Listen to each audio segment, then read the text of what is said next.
Well, good evening everybody. I thought let's try and crack on and get through the last 5 victims as swiftly as possible, and then we get to the, for us, the best bit, which is to see exactly what did happen, what did transpire once the Wisconsin DOJ had compiled its report and appointed retired Judge Robert Kinney to look at what had been happening. So this is victim number 10, a lady by the name of Renee Braun, who was interviewed on the 24th of September 2010. Earlier in the year, when she was 27 years old, she had posted a personal ad on Craigslist. Now, of course, immediately I think of Craigslist Kicker from the Manitowoc Minute, but nothing at all to do with Charlie Berens and the Craigslist Kicker in Manitowoc Minute. Apparently Craigslist is another one of these dating sites or something similar. So anyway, Ken Kratz contacted her wanting to get to know her.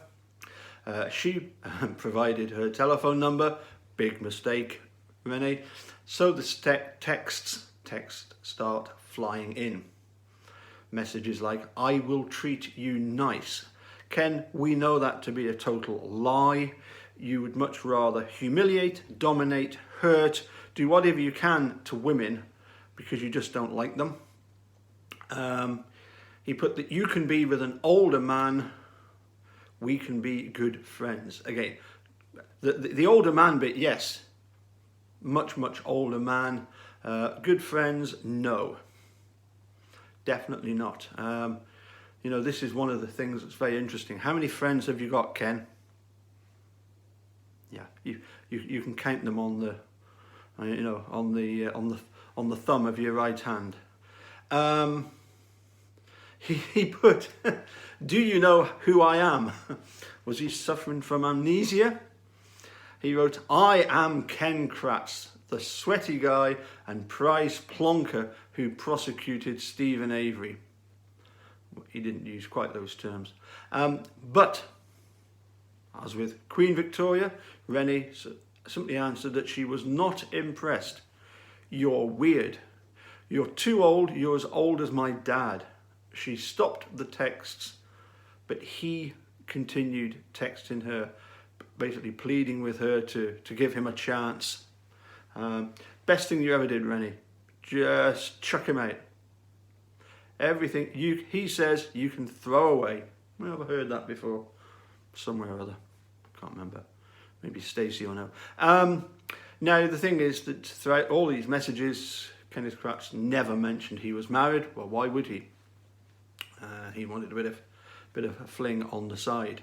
He wanted lots and lots of flings on the side, but he didn't really want a fling. As I say, he prefers tying women up. He's into the bondage, he's into the humiliation, he's into the hurting them, getting them to say safe words eventually when they can. Anyway, pretty vile stuff. So next up, we've got, rather interestingly, we've got 3 members of the public that came forward.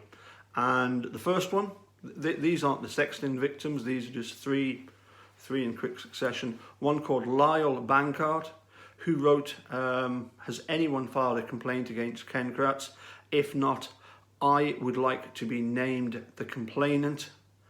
He had never had any contact with Ken Kratz on a personal or business contact nature. He just realised the evil that Ken Kratz was and wanted to be named a complainant.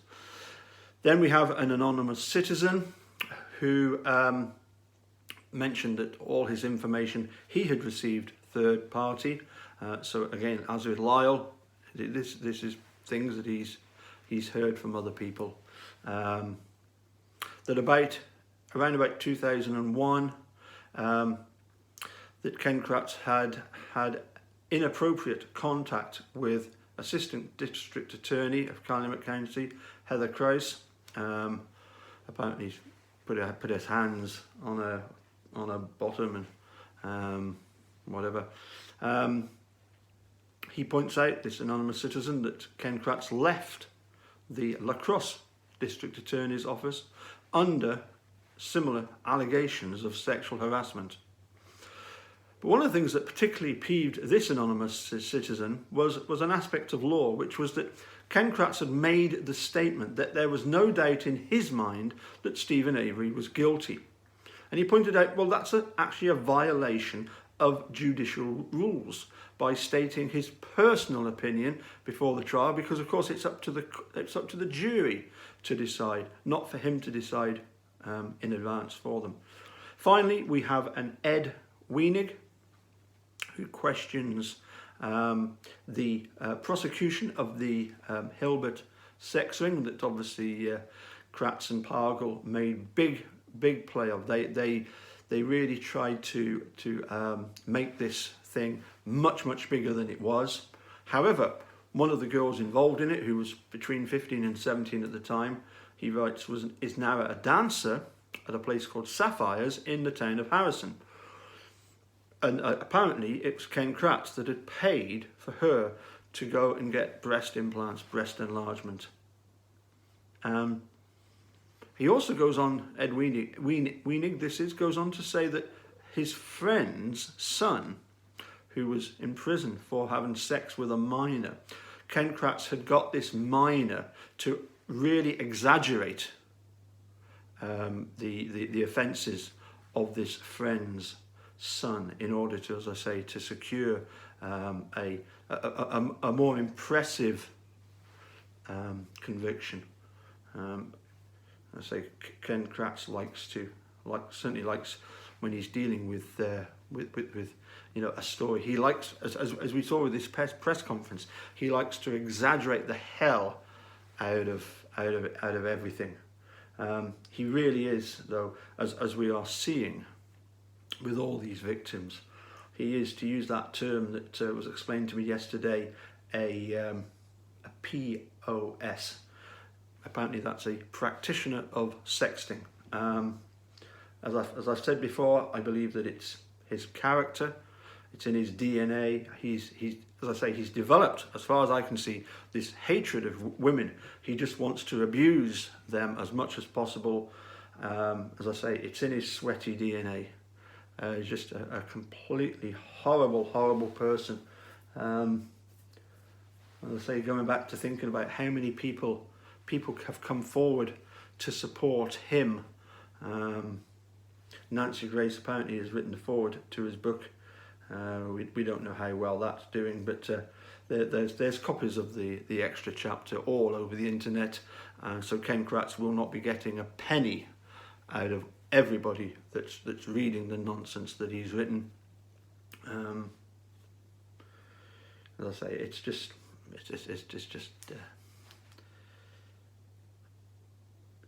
you get to the stage where words cannot describe somebody like Ken Kratz, although we've tried to, as I say, by going through all of these sexting victims. Remember I was saying, for me, Making a Murderer, I think should have included all of this stuff about his sexting victims, because we really do get the true picture of the type of person that Ken Kratz is, and the type of activities that he engages in, and then has the brass neck to say that other people are engaging in the type of stuff that he engages in.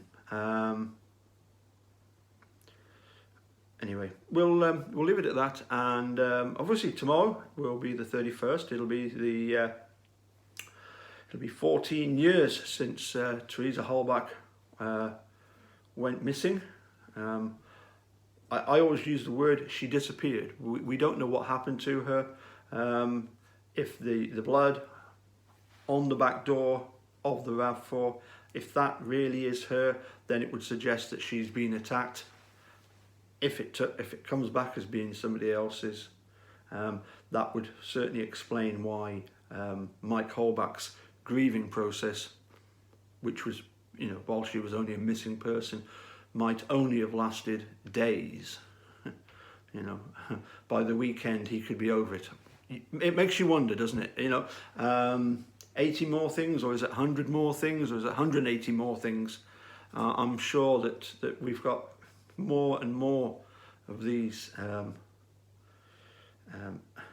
inconsistencies and basic lies coming forward. As I say, we're just finding out more and more things about the case. Partly, of course, because they, as in the investigators and the prosecutors, they never dreamt for one moment in their worst nightmare that everything they did back then in 05, 06, 07 was, and obviously the handing back of the bones in 2010, they never for one moment thought that any of this was ever going to come back and bite them. And it is in a big way. Anyway, that's really all I've got time for today. We'll hopefully do another one tomorrow, as I say, on the anniversary of Teresa's disappearance. And I don't even know who that is. I've got my list of names somewhere. I'll dig it out and find out, and hopefully catch you tomorrow. Okay, bye for now.